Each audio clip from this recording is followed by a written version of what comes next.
ఉమ్మడి నల్గొండ జిల్లాలో జాతీయ రహదారుల వెంట నిలిపిన వాహనాల్లో డీజిల్ దొంగతనాలకు పాల్పడుతున్న ముఠాను పోలీసులు పట్టుకున్నారు. నిందితులు 2 గ్రూపులుగా ఏర్పడి నల్గొండ, సూర్యాపేట జిల్లాల్లో హైవేపై ఆపి ఉన్న వాహనాలను టార్గెట్ చేస్తూ డీజిల్ ట్యాంకర్లను పగలగొట్టి డీజిల్ ఎత్తుకెళ్లేవారు.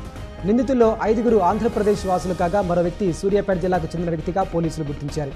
వీరిపై 2 తెలుగు రాష్ట్రాల్లో పలు పోలీస్ స్టేషన్లలో కేసులు నమోదైనట్లు పోలీసులు తెలిపారు. వీళ్ళు గత కొంతకాలంగా చేస్తున్నటువంటి దొంగతనాలకు సంబంధించి 17 కేసుల్లో దీనికి సంబంధించి వీళ్ళ దగ్గర నుంచి ఒక 6 లక్షల రూపాయల నెట్ క్యాష్, 700 లీటర్ల డీజిల్, 4 వెహికల్స్ 4 వీలర్స్, దీంట్లో 3 ఇన్నోవా కార్లు, ఒక జైలో కారు వీళ్ళ దగ్గర స్వాధీనం చేసుకోవడం జరుగుతుంది. వీళ్ళంతా కూడా రాత్రి వాళ్ళ సొంత గ్రామం నుంచి బయలుదేరి 2-3 టీములుగా ఏర్పడి ఈ వాహనాల్లో పెట్రోల్ క్యాన్ తీసుకొని వీళ్ళందరూ ఆగిన వాహనాల దగ్గర నుంచి ఈ ట్యాంక్ తాళాలు పగలగొట్టి కొన్ని చోట్ల ట్యాంక్ డ్యామేజ్ చేసి కొన్ని చోట్ల వీళ్ళు డ్రైవర్లపై దాడి చేయడం కూడా జరిగింది. దానికి సంబంధించిన వివరాలు కూడా మేము సేకరిస్తా ఉన్నాం.